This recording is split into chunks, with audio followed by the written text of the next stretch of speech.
ছোট মানুষ পানি খাবে, খাবার খাবে, পানি নাই। হাজেরা আলাইহিস সালাম পানি আনার জন্য একবার সাফায় যায়, একবার মারওয়ায় যায়। ওই সময় তো আরব ছিল বন জঙ্গল, মক্কা শরীফের এরিয়াটা আধুনিক শহর ছিল না, পাহাড় এলাকা, পাহাড়ি এলাকা, বড় বড় গাছ জঙ্গল,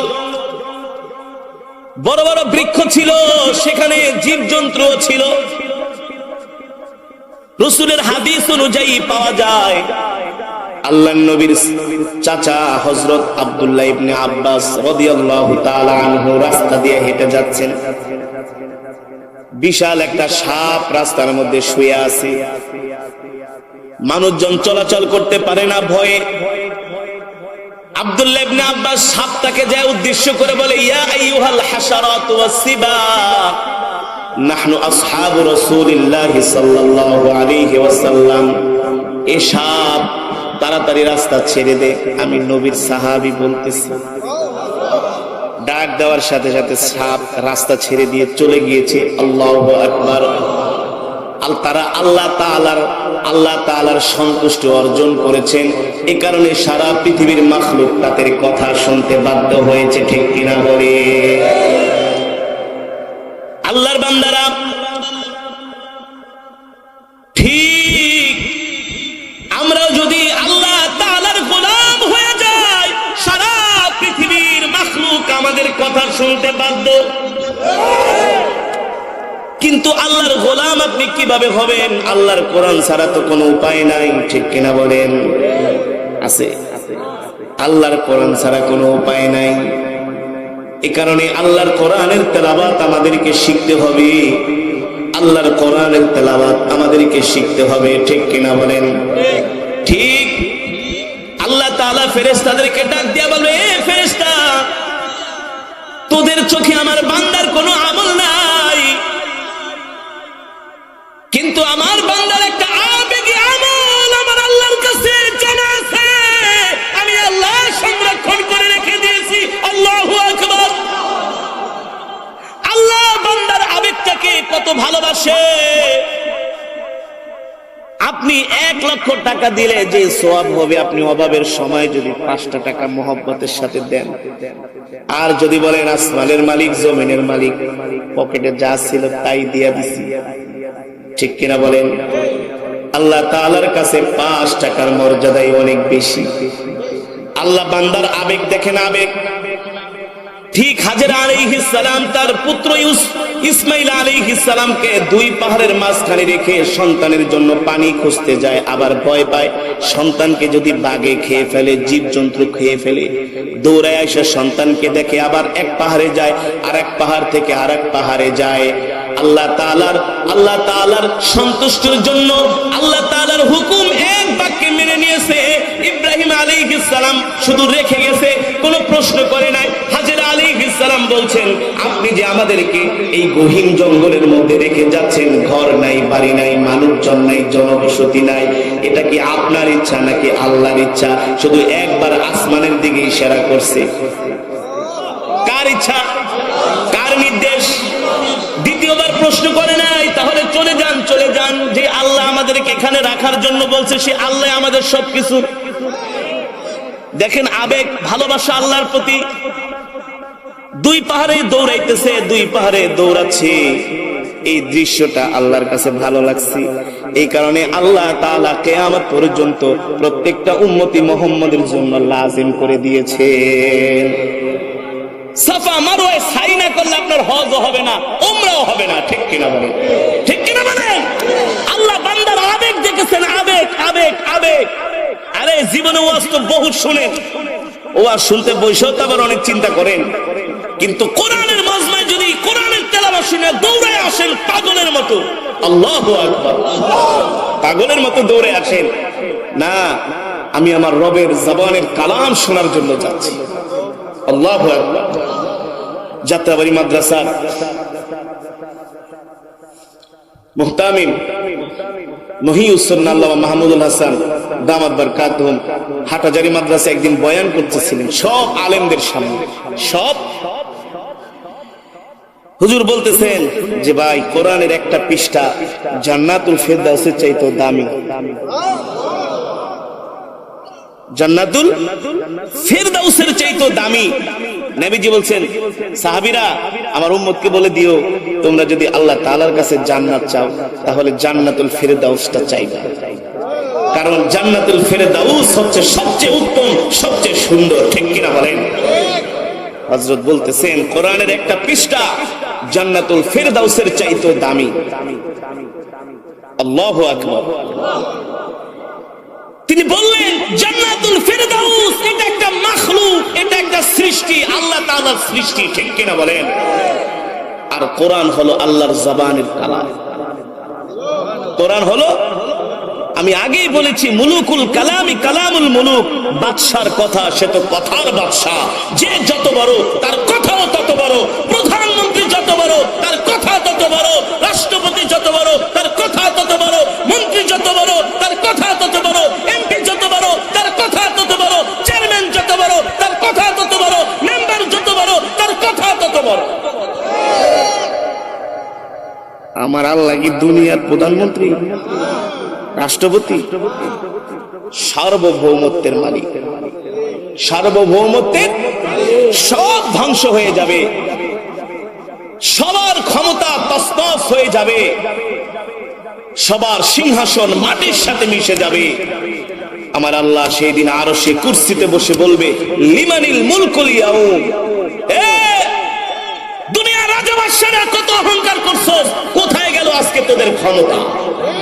পৃথিবীটা, পুরা পৃথিবী সমুদ্রে পরিণত হয়েছে। আমরা যেখানে রিয়াজুল জান্নাহ যায় 2 রাকাত নামাজ পড়ি, আল্লাহর নবী সেখানে উম্মতে মুহাম্মাদের জন্য, তার আশিকদের জন্য হাউজে কাউসার নিয়ে দাঁড়ায় থাকবে। কিছু থাকবে না, সব ধ্বংস হয়ে যাবে, সব ধ্বংস হয়ে যাবে। সেই হাসরের ময়দানে তারাই রাজত্ব করবে, তাদেরকে আল্লাহ প্রায়োরিটি দিবেন, তাদেরকে আল্লাহ অগ্রাধিকার দিবেন যারা দুনিয়ার জমিনে আল্লাহর কোরআনকে মহব্বত করেছে। আর জোরে বলেন সুবহানাল্লাহ। আল্লাহর নবী রাহমাতুল লিল আলামিন সাহাবীদের সামনে বয়ান করছেন, ও সাহাবীরা, ইন্না লিল্লাহি আহলিনা মিনান নাস কিলা মান হুম ইয়া রাসূলুল্লাহ আহলুল কুরআন হুম আহলুল্লাহ। নবীজি বলছেন, সাহাবীরা রে, এই দুনিয়ার জমিনে আল্লাহর কিছু পরিবারভুক্ত বান্দা আছে। সাহাবায়ে কেরাম প্রশ্ন করলেন, কিলা মান হুম ইয়া রাসূলুল্লাহ,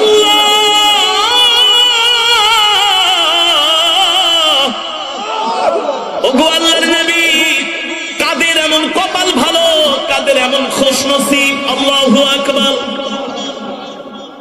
যারা কথা বলবে না, শুধু পরিবারের, আল্লাহর পরিবারভুক্ত বান্দা হবে। কেউ যদি প্রধানমন্ত্রীর পরিবারের লোক হয়, তার ক্ষমতা আছে কি আছে না?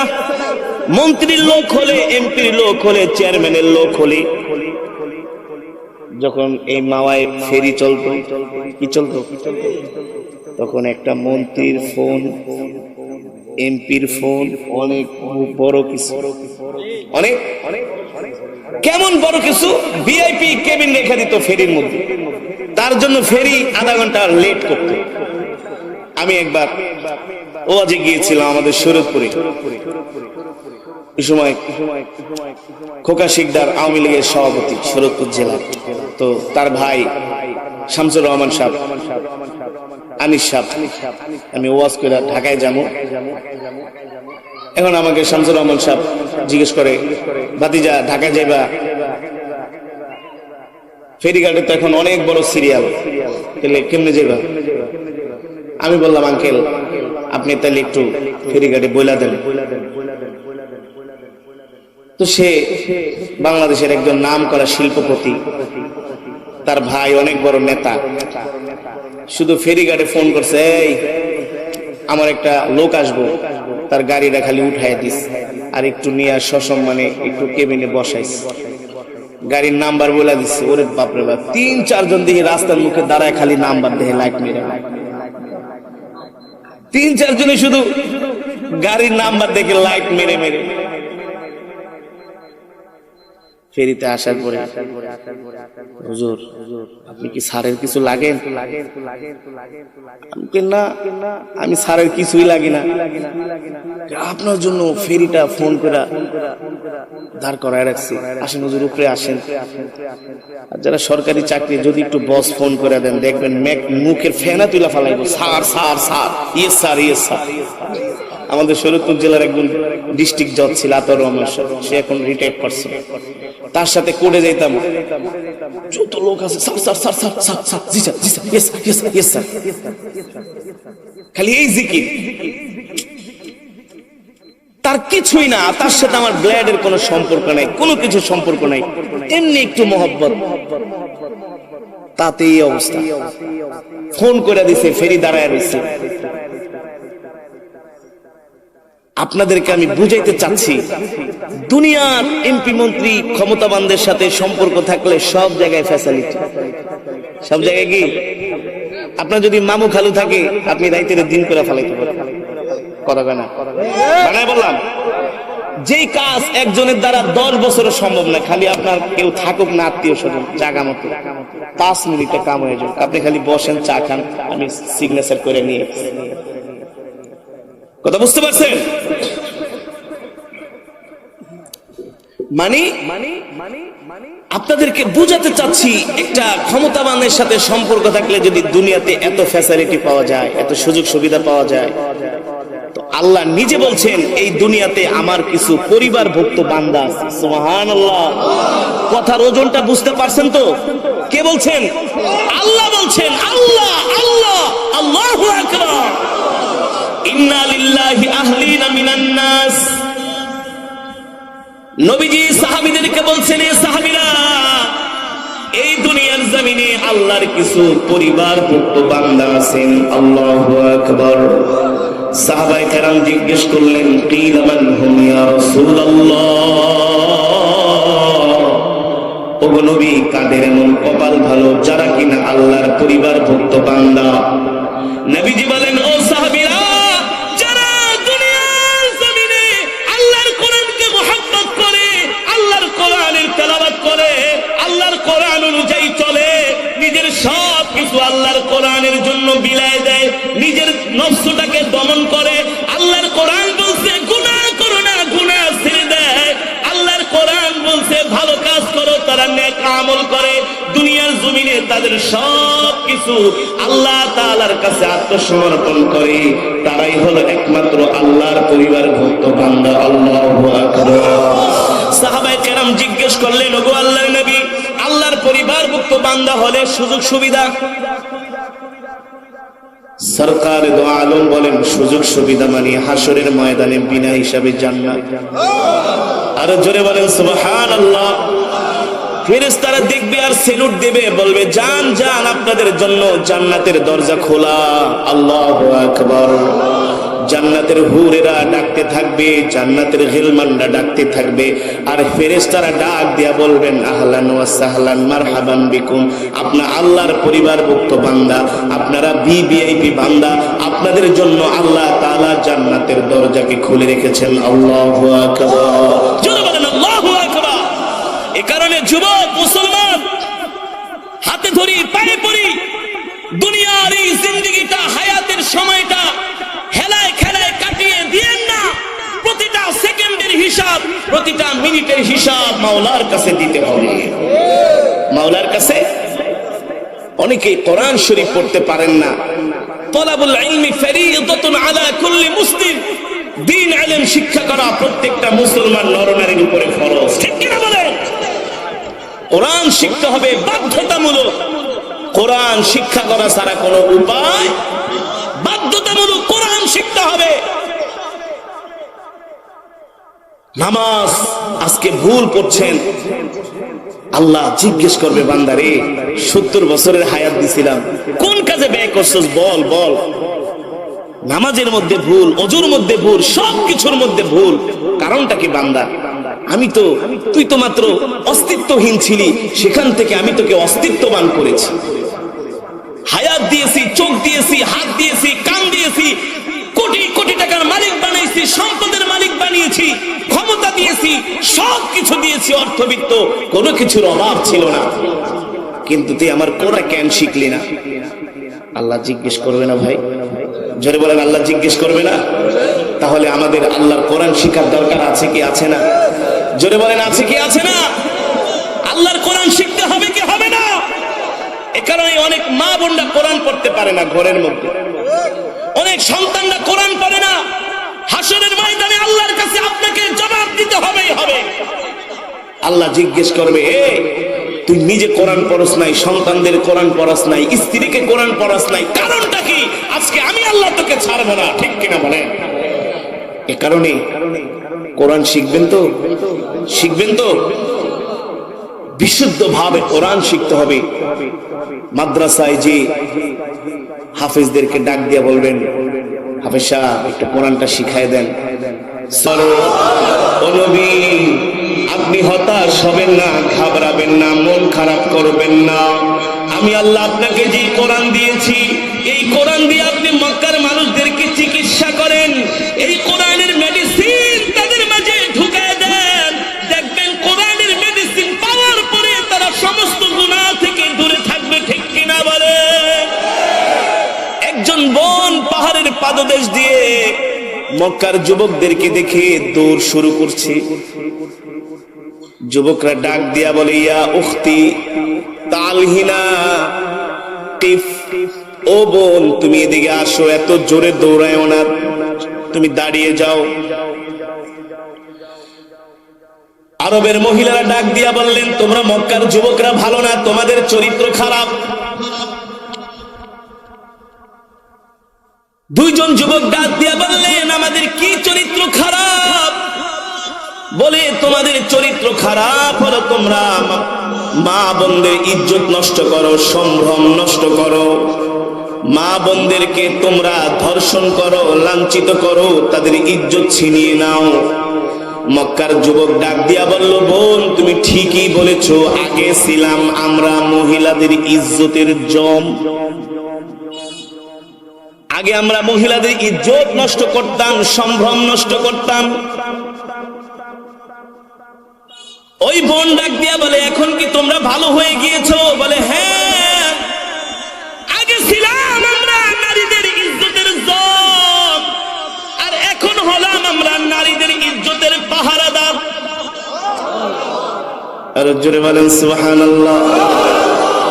আরে যুবক, এত পরিবর্তন তোমাদের মাঝে কিভাবে ঘটলো? কিভাবে তোমাদের এত পরিবর্তন হলো?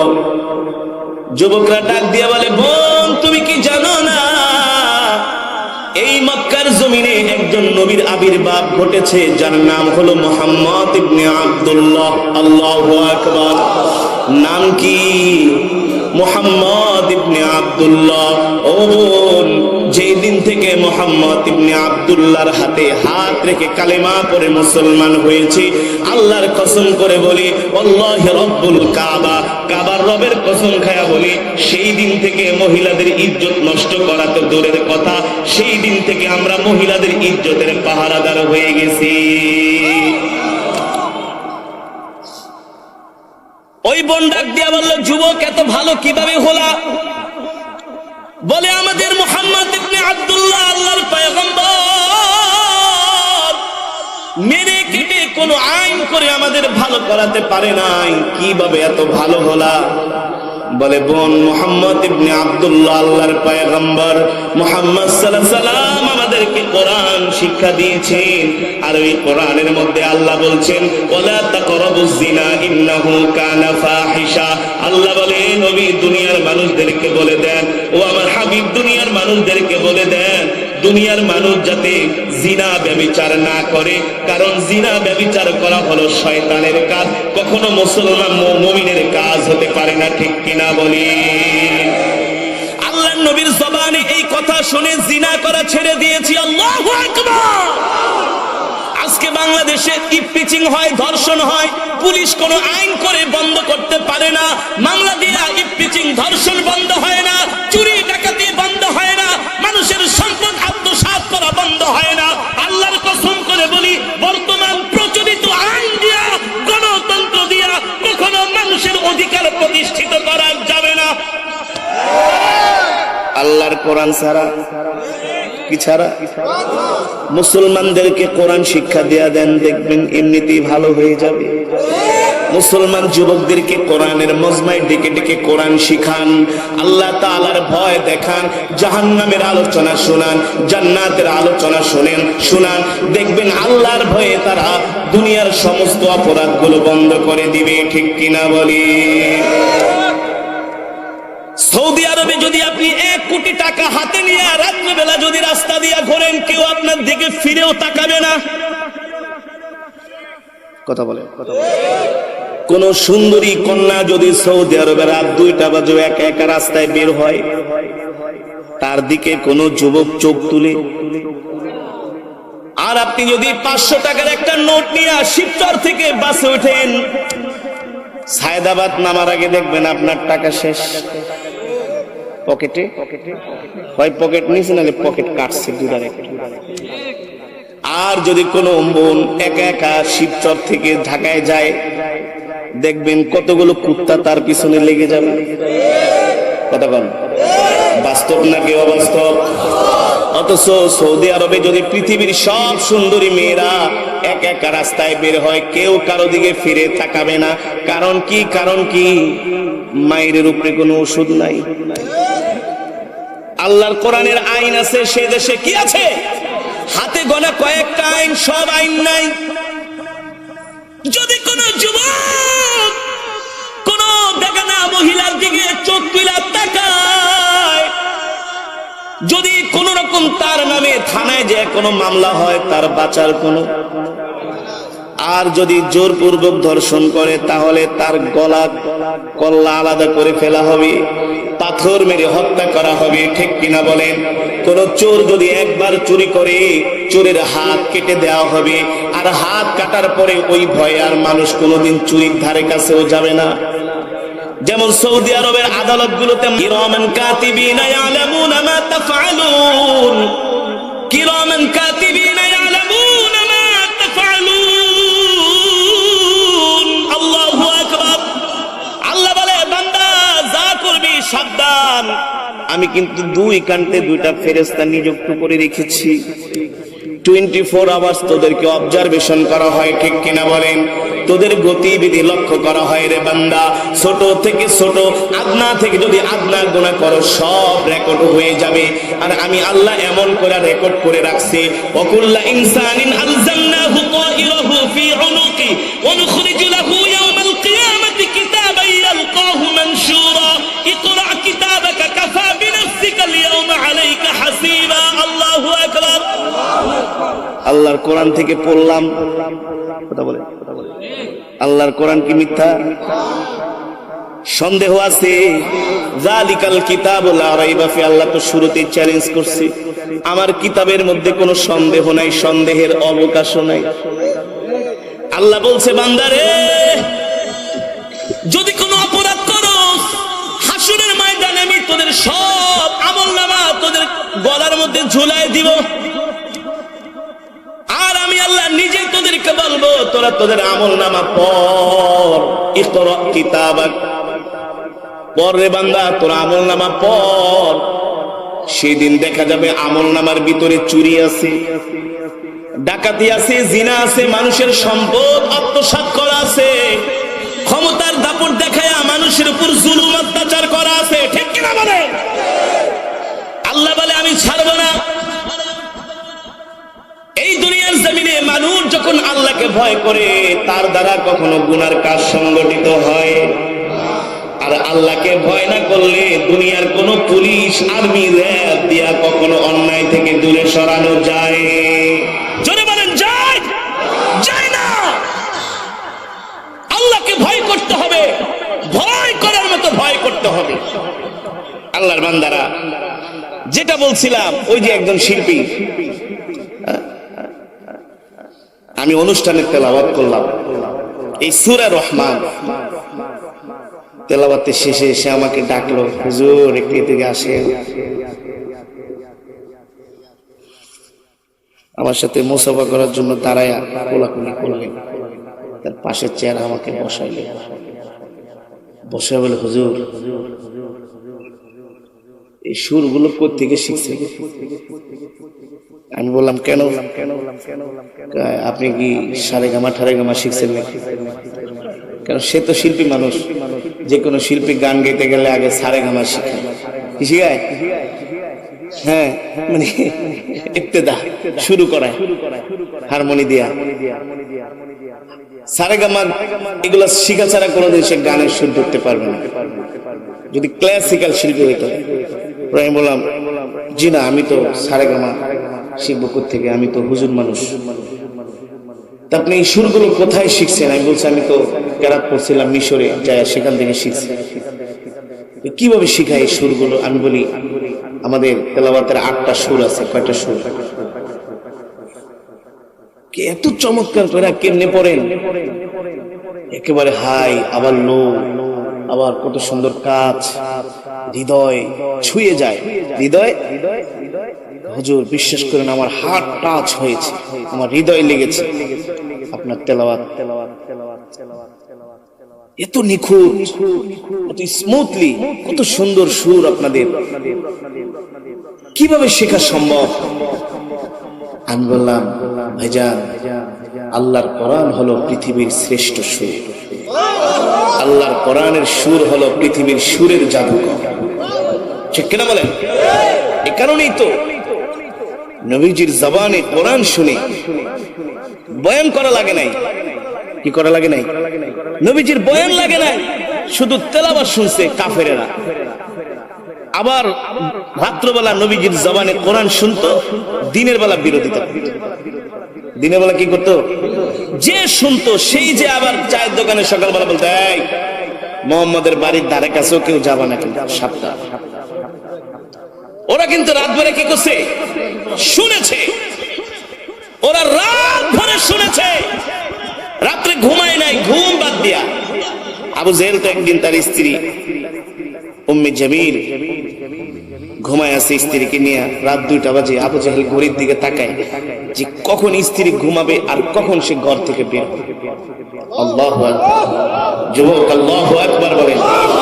আমি যখন কোরআনের তেলাওয়াত করছিলাম, অনেক যুবক, অনেক মুসলমান মজমায় আসছে না? এই আশাটা যদি একমাত্র আল্লাহর জন্য হয়, কার জন্য? জোরে বলেন। এটা যদি আল্লাহর কোরআনের ভালোবাসায় হয়, আমি বুকে হাত দিয়ে বলতে পারি, যদি নিছক আল্লাহর কোরআনের ভালোবাসায় এসে থাকেন, হাসরের ময়দানে আজকের এই তেলাওয়াত আমাদের জন্য নাজাতের উসিলা হতে পারে। ছোট আমল হাসরের ময়দানে আল্লাহ তাআলা বড় আমল করে উপস্থাপন করবে। ফেরেশতারা যখন পিটাইতে পিটাইতে নিয়ে যাবে, ওয়াসিকাল্লাযীনা কাফারু ইলা জাহান্নামা যুবারা, অপরাধীদেরকে নিয়ে যাবে জাহান্নামের দরজা খুলে, ছিটকে ছিটকে তাদেরকে জাহান্নামে ফালানো হবে। আল্লাহ ডাক দিয়া বলবে, এ ফেরেশতা সাবধান, আমার বান্দাদেরকে আমার কাছে নিয়ে আস। ফেরেশতারা বলবে, আল্লাহ আমলনামা দেখছি, সে নিজেই পড়ছে, ইকরা কিতাবাক, নিজে পড়ছে, কিচ্ছু নাই, সব গুনাহ। আল্লাহ বলবে, তোদের চোখে আমলনামা ধরা না পড়লে কি হবে? আমি আল্লাহ আমার বান্দার একটা আমল গোপন করে রাখছি। আল্লাহ আমাদের জন্য কত রহমান, কত রহিম। আল্লাহ আল্লাহু আকবার, আল্লাহ গোপন করে রাখছে আমল। এই যে কোরআনের মজমায় আসছে, এখানে অনেক নেককার বান্দা আছে, আছে না ভাই? অনেক নেককার বান্দা আছে এখানে, হাফেজ কোরআন আছে, বেগুনা মাসুম বাচ্চা আছে, হাজী সাহেবরা আছে, আছে না? এই মজমায় দোয়া করলে দোয়া কবুল হবে। আপনারা যে মজমায় আসছেন, এক খতম করে কোরআন শরীফের সওয়াব পেয়েছেন। কয় খতম? কিভাবে বলতে পারবেন? বলেন তো। আপনারা সুরের মূর্ছনায় হারায় গেছেন, কিন্তু আমি কিন্তু আপনাদের অনেক বড় উপকার করে দিচ্ছি আল্লাহর রহমতে। আমি সূরাতুল ইখলাস শরীফ 3 বার তেলাওয়াত করেছি।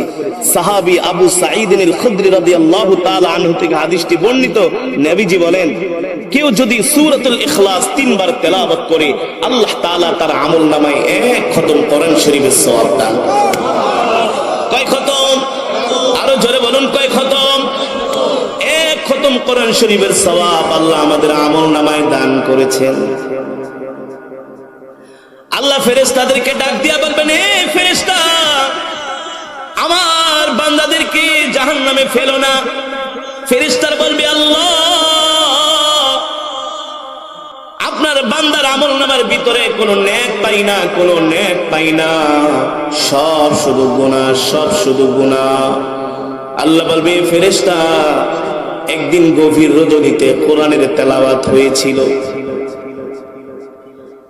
একদিন গভীর রজনীতে কোরআনের তেলাওয়াত হয়েছিল। আমার বান্দা রাস্তায় দাঁড়িয়ে ছিল, ঘরে বসেছিল, দোকানে বসেছিল, কোরআনের তেলাওয়াতের আওয়াজ শুনে বান্দা পাগলের মতো দৌড়তেছে। আল্লাহু আকবার বলেন। আল্লাহ তাআলা বান্দার শুধু আবেগ দেখেন, কি দেখেন? যে বান্দা আল্লাহকে কতটুকুন ভালোবাসে আবেগ দিয়া। আল্লাহু আকবার। ইন্নাল্লাহা লা ইয়ানজুরু ইলা সুওয়ারিকুম ওয়া আমওয়ালিকুম ওয়ালাকিন ইয়ানজুরু ইলা কুলুবিকুম ওয়া আ'মালিকুম। আল্লাহু আকবার। আল্লাহ নবী বলে, আল্লাহ তাআলা তোমাদের উপরের বাহ্যিক চেহারা দেখে না, কোনো কিছু দেখে না, আল্লাহ দেখে তোমার অন্তরের মধ্যে কি আছে, তোমার কলবের মধ্যে কি আছে, ঠিক কিনা বলেন? তুমি কলব দিয়া কতটুকু আল্লাহকে ভালোবাসো। এই যে দৌড়ে দৌড়ে কোরআনের মজমায় আসছেন যুবক, শুধু দৌড়ে দৌড়ে কোরআনের মজমায় আসো নাই, আল্লাহর জান্নাতে চলে আসছো, ঠিক কিনা বলে? দেখেন আল্লাহ তাআলার কাছে আবেগের দাম কি। আমাদের জাতির পিতা ইব্রাহিম আলাইহিস সালাম যখন ইসমাইল আলাইহিস সালাম আর হাজেরা আলাইহিস সালামকে দুই পাহাড়ের মাঝে রেখে চলে গেলেন সাফা। আল্লাহ কবুল করুন, আমি আপনাদেরকে 3টা সূরা মাস করাবো। হতে পারে হাসরের ময়দানে এই উসিলা আল্লাহ মাফ করে দিতে পারে। পারে না ভাই? বলতে পারবেন আল্লাহ কোরআন শিখতে পারি নাই, একজন কোরআনের কারি সাহেব ছিল, আবেগ নিয়ে বসছিল, আল্লাহ আল্লাহ তার কাছে 3টা সূরা আল্লাহ মাস্ক করছিলাম, সে আমাদেরকে পড়াইছে, আমি দুনিয়ার সব বাদ দিয়া তার কাছে আমি সূরাটা মাস্ক করছি, আল্লাহ এই উসিলা তুমি আমাকে ক্ষমা করে দাও। ঠিক কেন বলেন? আল্লাহ তাআলা শুধু বান্দাকে মাফ করার জন্য শুধু উসিলা তালাশ করবে। কি তালাশ করবে ভাই? শুধু উসিলা, বাহানা, বাহানা আল্লাহ তালাশ করবে। আমি আপনাদেরকে আজকে 3টা সূরা মাস করাবো। এই মাসকের থেকে আপনাদের মধ্যে উৎসাহ উদ্দীপনা তৈরি হবে তো? হবে তো? দেখেন ভাই, ওয়ালাকাদ ইয়াসসারনাল কুরআনা লিযিকরি ফাহাল মিন মুদ্দাকির। আল্লাহ তাআলা কোরআনটাকে আমাদের জন্য সহজ করেছে, নাইলে এই কোরআন শরীফ জীবনে মুখস্থ করা সম্ভব হতো? হতো না। রমজানে যখন খতমে তারাবি পড়ি, প্রথম দাঁড়াইলে মনে হয় যে কিছুই মনে নেই, মসজিদে ঢোকার সময় কিচ্ছু মনে থাকে না, একটা পৃষ্ঠা পড়তে গেল বারবার পেঁচায় দিই, পড়তে পারি না। তখন কেন পড়তে পারি না? যে পেঁচায় গেলে তো কোরআন শরীফ আছে, দেখতে পারো। কিন্তু যখন নামাজে দাঁড়ায় আর দেখার সুযোগ আছে, দাঁড়ানোর আগে আল্লাহ গো তুমি ছাড়া আর কেউ নাই, সাহায্য করো। আল্লাহর নাম না যখন দাঁড়ায় যায়, পৃষ্ঠার আয়াত পর্যন্ত চোখে ভাসতে থাকে। পৃষ্ঠার আয়াত, মুসাব্বার আয়াতগুলো চোখে ভাসতে থাকে। আল্লাহু আকবার। জোরে বলেন আল্লাহু আকবার। ক্ষমতা কার? তৌফিক দিয়েছেন আল্লাহ তাআলা। এই কোরআনের ভাই এত দাম, এই শাহী কালামের এত দাম। এই কারণেই রাসূলের মেয়ের জামাই উসমান ইবনে আফফান রাদিয়াল্লাহু তাআলা, যাকে বলা হয় জিন্নুরাইন, নবী সাল্লাল্লাহু আলাইহি সাল্লামের 2টি কন্যা তার কাছে বিবাহ দিয়েছে। 2টি কন্যা ইন্তেকাল করেছে। নবীজি বলে, আমার যদি আরো কন্যা থাকতো আমি আমার উসমানের কাছে বিবাহ দিতাম। এই উসমান রাদিয়াল্লাহু তাআলা আনহু কি করেছেন জানেন? তাকে যখন আততায়ীরা গুলি করে, তীর মারে, সেই সময় তিনি কোরআন তেলাওয়াত অবস্থায় ছিলেন। তিনি যে কোরআনের কপিটা পড়েছেন, এত তেলাওয়াত করেছেন, এত তেলাওয়াত করেছেন, কোরআন পড়তে পড়তে এই পৃষ্ঠা পর্যন্ত ক্ষয় হয়ে গেছে, পৃষ্ঠা পর্যন্ত ক্ষয় হয়ে গেছে। জীবনে কত উপন্যাস পড়লেন, কত কবিতার বই পড়লেন, কয়দিন কোরআন শরীফটা নিয়ে বসছেন? কয়দিন? তো সেই কোরআন আল্লাহর জবানের কালাম। মক্কা শরীফ যান, 24 আওয়ার্স কোরআন তেলাওয়াত হচ্ছে। মসজিদে হারামে 24 আওয়ার্স কোরআন তেলাওয়াত হচ্ছে, 24 আওয়ার্স। আল্লাহর বান্দারা বসে বসে খালি কোরআন আর কোরআন, কোরআন আর কোরআন আর কোরআন। আরবিদের পকেটে দেখবেন ছোট ছোট কোরআন শরীফ থাকে, মা বোনদের ব্যাগের মধ্যে ছোট ছোট কোরআন শরীফ থাকে। তারা গাড়িতে বসে কোরআন পড়তেছে, হাঁটতেছে কোরআন পড়তেছে, ব্যবসা প্রতিষ্ঠানে বসে বসে কোরআন পড়তেছে। এই কারণে তাদের উপর আল্লাহর রহমত, কারণ কোরআন তো হলো আল্লাহর জবানের কালাম, আল্লাহর জবানের কালাম। এখনো মদিনা শরীফে 1200 মাদ্রাসা আছে, শুধু মসজিদে নববীর এরিয়ায় বাউন্ডারির মধ্যে প্রতিটা পিলারে পিলারে মাদ্রাসা। সুবহানাল্লাহ, প্রতিটা পিলারে পিলারে 1200 মাদ্রাসা। এক একজন শিক্ষকের বেতন বাংলা টাকা 3 থেকে 3.5 লক্ষ টাকা, প্রায় 3-4 হাজার রিয়াল বেতন, 5,000-6,000 রিয়াল বেতন, 2-2.5 লাখ 3 লক্ষ টাকা এক একজন শিক্ষকের বেতন। তাদের কাজ সারাদিন শুধু মানুষদেরকে কোরআন শিখানো।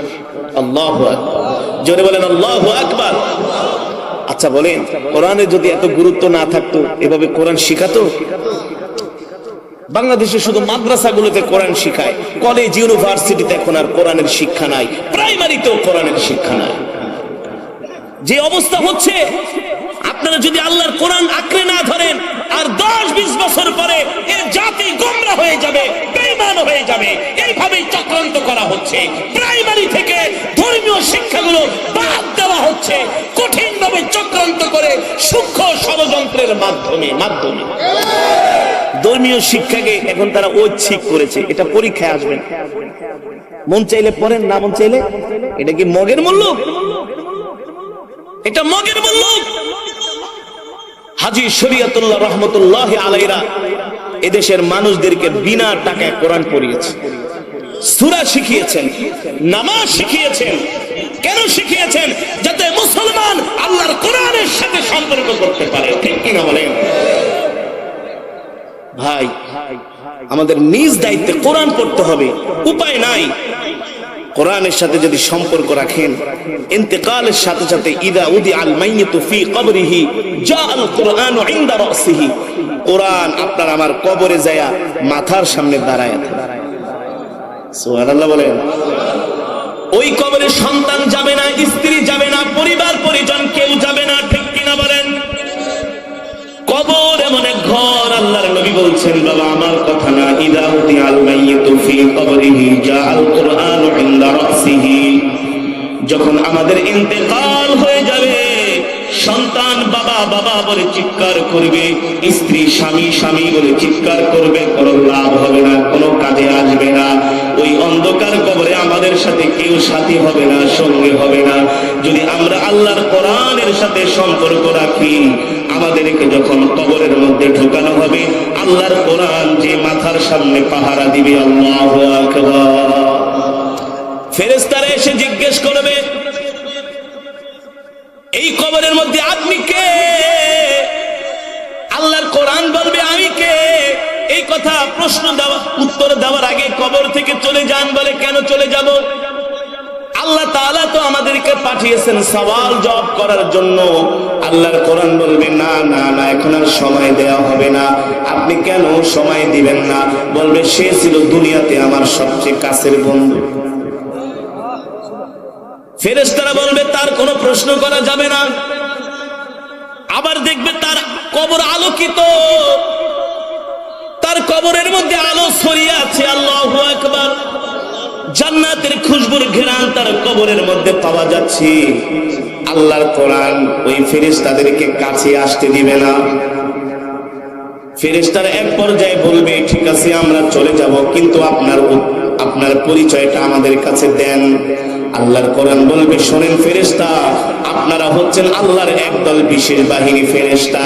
আপনাদের কাজ হলো কবরের মধ্যে এসে সওয়াল জবাব করা, আর আমি হলাম আল্লাহর সরাসরি জবানের কালাম। আমি আল্লাহর জবানের কালাম। যাও, গেট আউট। তোমার ক্ষমতা বেশি না আমার ক্ষমতা বেশি? আল্লাহু আকবার। আল্লাহর কোরআন বলে আমার ক্ষমতা বেশি, আমি আল্লাহর জবানের কালাম। কবরবাসী ভয় পেয়ে যাব। আল্লাহর কোরআন বলবে ঘুমাও, কোনো চিন্তা নাই, তোমার সাথে আমি আছি। আমার গন্তব্য হলো জান্নাত পর্যন্ত। তোমাকে জান্নাতে পৌঁছে দিব, তারপরে আমার ডিউটি শেষ, এর আগে আমি তোমাকে ছেড়ে যাব না। আল্লাহু আকবার। মুসলমান বলদও নিজের ভালোটা বুঝে, পাগলেও নিজের ভালোটা বুঝে, ঠিক কিনা বলে? আপনারা কেন বুঝবেন না? জান্নাতে যাবার সবচেয়ে সহজ পথ হলো আল্লাহর কোরআনের সাথে সম্পর্ক রাখা। আল্লাহর কোরআনের সাথে ইনশাআল্লাহ কোরআন পড়বো তো, ইনশাআল্লাহ কোরআন শিখবো তো, ইনশাআল্লাহ শিখবেন তো, ওয়াদা করছেন তো? আল্লাহ কবুল করুন। নিজে কোরআন পড়বেন, কোরআন শিখবেন, সন্তানদেরকে কোরআন শিখাবেন, ঠিক কিনা বলেন? আসেন এবার আমরা সূরা মাস করবো ইনশাআল্লাহ। আমি পড়ব, তারপরে আপনারা আমার সাথে পড়বেন। আগে আমি পড়ব, তারপরে আপনারা। দারসুল কোরআন, এটা কোরআনের ক্লাস। এতক্ষণ যে বয়ান করছি, দুই একটা কথা ভুলও হতে পারে, মানুষ তো, কিন্তু এখন যে কোরআন মস্ক করাবো, কোনো ভুল হবে? আল্লাহু আকবার, আল্লাহু আকবার। আমি মিশরে যে কারি সাহেবের কাছে পড়েছি, তিনি আমাকে বলছিলেন যে তুমি তো আলোচনাও করো, তেলাওয়াতও করো, তবে প্রতিটা মাহফিলে তুমি আল্লাহর বান্দাদেরকে সূরা মস্ক করাবো, এতে অনেক সওয়াব। এক এক হরফে 10 নেকি। সুবহানাল্লাহ বলেন। এক এক হরফে 10 নেকি। এর চাইতে আর উত্তম মজমা আসমানের নিচে জমিনের উপরে হতে পারে? এই জমিন কিয়ামতের ময়দানে সাক্ষী দিবে, আল্লাহ এখানে বৈশা তোমার কোরআন পড়ছে, তোমার এই বান্দারা। আমি জমিন সাক্ষী দিচ্ছি। কি অপরাধ করছে না করছে আমি জানি না, তবে কোরআন পড়ছে, ভালোটা সাক্ষী দিবে। আল্লাহ তাদেরকে ক্ষমা করে। আল্লাহু আকবার। আমরা সকলে এখন কোরআনের মাস করব ইনশাআল্লাহ। পড়েন।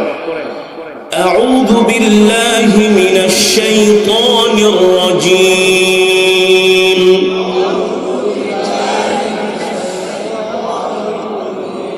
মাশাআল্লাহ। বিসমিল্লাহির রহমানির রহিম।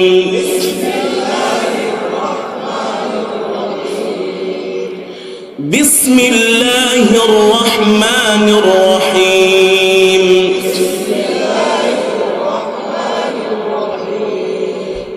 কুল হুয়াল্লাহু আহাদ। কুল হুয়াল্লাহু আহাদ।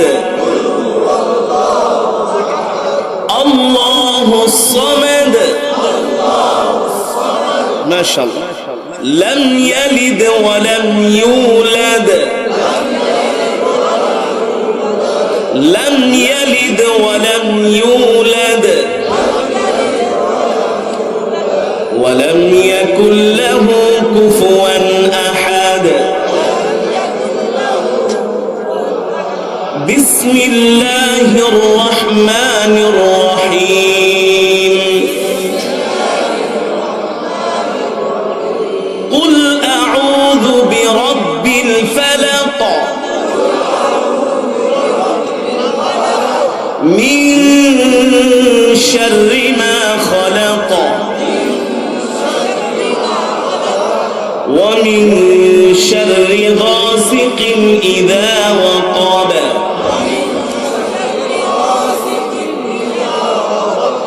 ومن شر النفاثات في العقد.